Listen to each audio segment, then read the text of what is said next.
नमस्ते, मेरा नाम डॉक्टर अनीशा चौहान है और मैं एक साइकाइट्रिस्ट हूँ। आज मैं आप लोगों से डिस्कस करने वाली हूँ कि स्ट्रेस का इनफर्टिलिटी पे क्या प्रभाव पड़ता है।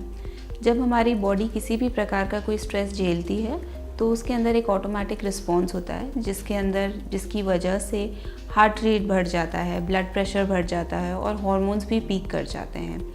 ये चीज़ इसलिए होती है क्योंकि वो स्ट्रेस से डील करने के लिए हमारी बॉडी अपने आप को प्रिपेयर कर रही होती है। बट कभी कभी जब कंटिन्यूस स्ट्रेस को हम झेल रहे होते हैं तो क्रोनिक स्ट्रेस की वजह से हमें बहुत सारी और प्रॉब्लम्स का सामना करना पड़ता है, जैसे कि हमारी कंसंट्रेशन कम हो जाती है। कभी कभी ये होता है कि हम एंग्जाइटी में ज़्यादा रहने लगते हैं और ये भी पॉसिबिलिटी है कि ऐसे लोगों के अंदर डिप्रेशन होने के ज़्यादा चांसेस हों।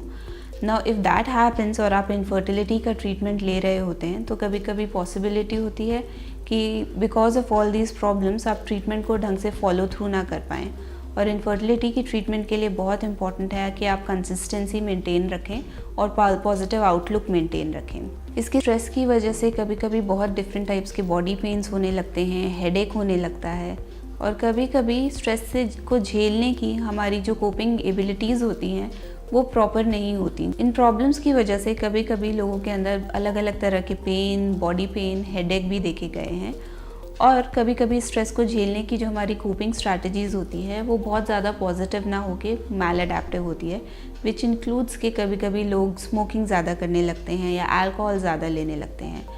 नाउ अगर आप इनफर्टिलिटी से स्ट्रगल कर रहे हैं, अगर आप ट्रीटमेंट ले रहे हैं, इट्स ऑब्वियस कि थोड़ा स्ट्रेस होना तो नॉर्मल है, but what we have to make sure is कि उस स्ट्रेस को झेलने की आपकी जो कैपेबिलिटीज़ हैं वो पॉजिटिव डायरेक्शन में रहें, ना कि मैल अडेप्टिव डायरेक्शन में रहें।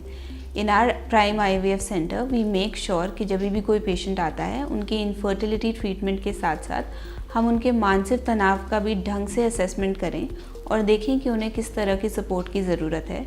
और इसके बाद हर एक पेशेंट्स को वो थेरेपीज़ दें और स्ट्रेस रिलीविंग थेरेपीज़ सिखाएं, साथ ही साथ स्ट्रेस रिलीविंग टेक्निक सिखाएं जो उनके कंसीव करने के चांसेस ज़्यादा से ज़्यादा बढ़ाएं। इस टॉपिक पे अगर आपके और कोई डाउट्स हैं, कोई मिसकंसेप्शंस हैं तो प्लीज़ नीचे गए हुए कॉन्टैक्ट डिटेल्स पे हमें कॉन्टैक्ट करें। Thank you so much.